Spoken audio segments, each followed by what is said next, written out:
सकते हैं, उसमें भक्ति आपको रोकती नहीं है। और एक स्टेप और आगे बढ़ के मैं कहूँ तो अध्यात्म एक इतना अच्छा रास्ता है कि यहाँ इटसेल्फ ही आपको सब कुछ मिल जाएगा। आपको एंटरटेनमेंट के लिए भी कहीं भागना नहीं पड़ेगा, आपको यहाँ खुशियां भी मिलेंगी, यहाँ आनंद है। जो व्यक्ति जाग गया, चाहे वो किसी भी मार्ग से जाग गया, भक्ति मार्ग से जाग गया या फिर आत्मज्ञान से भाग गया, क्या ये ट्रांसफर हो सकता है कि मैं आज जागा हुआ इंसान हूँ, मैं किसी को जगा सकता हूँ क्या? जैसे जो बुद्ध थे, क्या उनके बच्चे भी बुद्ध पैदा होंगे कि उसकी जर्नी शुरू से स्टार्ट होगी? क्योंकि बच्चे जरूरी नहीं है कि वो हों, क्योंकि हर जीव इस दुनिया में जो आता है ना वो अपने अपने कर्म लेके आता है। जैसे रावण के घर विभीषण जी भी थे, हिरण्यकशिपु के घर प्रहलाद जी आ गए। तो ये तो पॉसिबल है कि भाई किसी के घर भी किसी भी बच्चे का किसी भी रूप में जन्म हो सकता है। लेकिन जो आपने कहा कि जो जागा है वो दूसरे को जगा सकता है, डेफिनेटली ये तो होगा ही होगा, क्योंकि भगवान ऐसे लोगों को जगाते इसलिए ताकि वो दूसरों को आगे इस चेन को बढ़ा सके, वो लोगों की लाइफ को ट्रांसफॉर्म कर सके। हमारे भारत में इतने महापुरुषों का जन्म क्यों हुआ? क्योंकि उनके आने से इस देश को और यहाँ के लोगों को उन्होंने जगाया। बुद्ध ने, महावीर ने, भक्ति मार्ग में मीरा आई तो उन्होंने लाखों को दीवाना बना दिया। आज तक भी लोग मीरा के नाम से कृष्ण को जानते हैं। तो ये आते ही इसलिए मैं कहती हूँ, ये जो महापुरुष होते हैं ना, ये कोई साधारण आत्माएं नहीं होती। ये भगवान जब देखते हैं ना कि अब दुनिया में कुछ ठीक नहीं चल रहा, अब थोड़ा चेंज होना चाहिए, तो वो अपना कोई दूत मैसेंजर भेजते हैं। तो ये वो सब मैसेंजर, और ये बात बिल्कुल सच है, जो खुद जागा होगा वो ही दूसरों को जगा सकता है। जागृति, ज्ञान, भक्ति, ये जो भी कह लीजिए ना, ये ट्रांसफॉर्मेशन का प्रोसेस, ये ट्रांसफर होती है। जैसे वाइब्रेशन ट्रांसफर होती है, वैसे ही जो जागृति है ये भी ट्रांसफर होती है एक से दूसरे में। आपने भारत देश में देखा होगा, हर आदमी चाहता है मैं संत के पैर छूं, चरण छूं, उसके लिए वो लड़ भी लेगा, धक्के में भी खा लेगा, पर उसको पैर छूने। क्यों पैर छूना चाहता है? ऐसा क्या है उनके पैरों में जो वो टच करना चाहता है? वो टचिंग का जो प्रोसेस है, वो उनके जो शुभ तत्व हैं, उनकी जो अच्छी वाइब्रेशन है, जो उनके सात्विक गुण, वो छूते ही उसमें ट्रांसफर होते हैं। इसीलिए संतों के चरण छूने का महत्व होता है। मतलब वो जागा है तभी तो वो आगे उस ऊर्जा को, उस एनर्जी को देगा, ट्रांसफर कर पाएगा। और जैसे एक करंट होता है, करंट एक आदमी को लग जाए, दूसरा भी उसको कहे जी मैं छुड़ाऊं उसको पकड़ के, तो उसमें भी पास होगा। तो भक्ति भी और अच्छाई भी ये करंट के जैसी है। ये पास होती है, 1 to 1 जाती रहती है, वो उसके पास, वो उसके पास, और ये चेन कभी भी टूटनी नहीं चाहिए। हर एक आदमी जिसको गुरु से ज्ञान मिल रहा है या कहीं अच्छे व्यक्ति से उसको ज्ञान मिला है, उसको ये कोशिश करनी चाहिए ये चेन अब यहाँ नहीं रुके मुझ तक, अब मैं इसको आगे पहुंचाऊं। मैंने जो पाया मैं उसको लोगों तक आगे दूं। और यही संत करते हैं, संतों का काम ही यही है। पहले वो खुद एक्सपीरियंस करते हैं। मतलब संत वो नहीं होता कि बस उपदेश दे दिया, नहीं, वो खुद एक्सपीरियंस करके देखते हैं। इतने दिन उन्होंने एक्सपीरियंस किया, तप किया, भजन किया, उनको लगा हाँ कुछ तो है इसमें, कुछ बात है, मैंने पाया। जैसे कोई फ्रेंड सर्कल हो, किसी ने कहीं पैसे लगा दिए, वो जो पैसे लगाते हैं ना किसी भी गेम में, किसी भी उसमें, उसको कुछ मिल गया तो 10 को जाके बताएगा मुझे प्रॉफिट हुआ, तू भी लगा ले, तू भी इसमें वो करे। तो ऐसे ही संत होते, वो जब पा लेते तो उनको लगता है ये सारी दुनिया देखो कैसी दुखी घूम रही है, इनको क्या ऐसा दे दूं जो ये इनका भी कल्याण हो जाए, ये भी सुखी हो जाए। तब वो संत अपने एक्सपीरियंस को, तप को, भजन को आगे लोगों तक पहुंचाते। तो बहुत अच्छी बात कही आपने। मेरा इसमें एक चीज और थी, जैसे कि कोई इंसान जागा तो लोग सिर्फ उसके आशीर्वाद से पा लेना चाहते हैं। जैसे अभी प्रेमानंद जी हैं हमारे, तो कहते हैं कि हमारे पास आने की जरूरत नहीं है या कहीं भी जाने की जरूरत नहीं है, कर्म करो उनसे मिलेगा सब चीजें।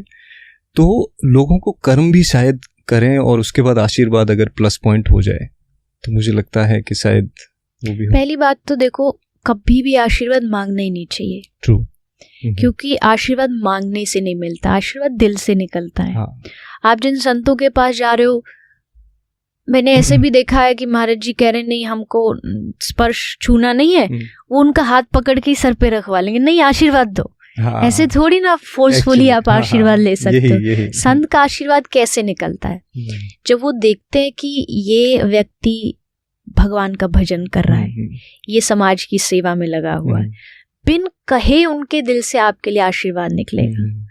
और इसीलिए जैसे आपने महाराज श्री का नाम लिया, अनेक जितने भी सिद्ध पुरुष होंगे वो यही बोलेंगे, वो कभी ये झांसा नहीं देंगे कि भाई हमारे पास आओ, चमत्कार ले जाओ, कोई ताबीज ले जाओ, कोई राख भभूति ले जाओ, वो नहीं बोलेंगे। उनको पता इससे कुछ नहीं होना। आदमी कर्म अच्छे करे और साथ में भगवान का नाम सुमिरन करे, ये करेगा तब इसका कल्याण होगा। इसलिए वो उपदेश भी वही देते हैं। चमत्कार संतों के पास जानने के लिए अगर जाओगे तो धोखा खा के आओ। सही बात है। इसीलिए ये आजकल अंधविश्वास बढ़ इसलिए रहा है कि लोगों को संतों से भी बस चमत्कार चाहिए, जादू चाहिए। यार इससे बढ़िया जादूगर के पास चले जाओ। संत कोई जादूगर, जादू होता है उनके पास, ये बात पक्की है, लेकिन वो आप पर कृपा भी तभी करेंगे जब वो देखेंगे कि कुछ अच्छा कर रहा है। अच्छा करो, कर्म अच्छा करो, अपना माहौल संत संग खूब करो, अच्छे जो संत हैं उनके सानिध्य लो, उनका सत्संग सुनो, उनके पास जाओ, दर्शन करो, पर ऐसा कुछ करके दिखाओ जो उनके दिल से आशीर्वाद निकले। आपने बहुत बड़ी बात कही है कि अगर आशीर्वाद लेना सीख जाए लोग तो बहुत सारी प्रॉब्लम सॉल्व हो जाएंगी। उन्हें पता हो कि कर्म गंदे हैं तो अभी आशीर्वाद मिलने का नहीं मिलेगा, तो कर्मों को सुधार लो, अपने आप मिल जाएगा जी। बहुत अच्छी बात। बहुत सारे संप्रदाय हैं हमारे यहाँ और सबका अपना अपना सोचना है। उनमें बहुत सारे हमारे जितने भी जागे लोग थे, बहुत कोशिश करी कि सामंजस्य बैठ जाए। क्या ऐसा कोई तरीका हो सकता है कि सब लोग एक तरीके से जाने, क्योंकि कहीं ना कहीं तो एक ही जगह पहुंचना है? हो सकता है कि सामंजस्य सारे संप्रदायों में, जो समझदार है उनमें सामंजस्य है। बहुत अच्छी बात। जिन्होंने समझा ही नहीं धर्म को, संप्रदाय को, वो लड़ रहे हैं। जिन्होंने समझा वो आज भी साथ में बैठते। तुलसीदास जी, सूरदास जी एकदम विपरीत, एक राम के और एक कृष्ण के, लेकिन जब मिलते हैं और उनकी हम कथाएं पढ़ते हैं तो ऐसे लगता है कि एक आत्मा मिल रही है। जब दोनों मिलते हैं, वो उनके चरण छूते हैं, आप बड़े भक्त हो, वो कहते नहीं आप बड़े भक्त हो। श्रीमन चैतन्य महाप्रभु हुए हमारी संप्रदाय में, और वहीं साथ में श्री वल्लभ महाप्रभु हुए। दोनों समकालीन संत थे, भगवत अवतार थे। तो वो जब दो मिलते तो उनमें भी वही देखा जाता कि भाई इतना स्नेह, इतना प्यार, एक दूसरे पे लुट जाने का भाव, इतना दुलार होता था। तो जिसने सचमुच समझा है भगवान को, धर्म को, वो कभी नहीं लड़ेगा, कभी नहीं लड़ेगा। जो लड़ रहे उन्होंने कभी न जाना, न पढ़ा, न कभी भगवान को समझा। अरे जब शास्त्र कह रहे सिया राम में सब जग जानी, मतलब सीताराम जी सब में विराजमान है, मेरे ठाकुर जी सब में विराजमान है। तो या तो मैं अपनी दृष्टि इतनी ऊंची कर लूं, मैं अगर कृष्ण भक्त हूँ तो मेरी दृष्टि अपनी भक्ति में इतनी ऊंची होनी चाहिए कि मैं राम जी के दरबार में जाऊं तो वहां भी हमको अपना कृष्ण दिखाई दे। जब राम मंदिर बना, राम जी की मूर्ति उद्घाटित हुई, तो अधिकतर जो ब्रज के अच्छे लोग थे, उन्होंने जब राम जी की मूर्ति का दर्शन किया तो उन्होंने हंस के क्या बोला, ये तो एकदम हमारे राधा रमन जी जैसी दिखती है। हमारे ब्रज में बहुत प्रसिद्ध मंदिर है राधा रमन जी का, वो भी ऐसे काले स्वरूप में है, और ऐसी उनकी मुस्कुराहट है जैसे राम जी हल्के से मुस्कुरा रहे, ऐसे राधा रमन जी की मुस्कुराहट है।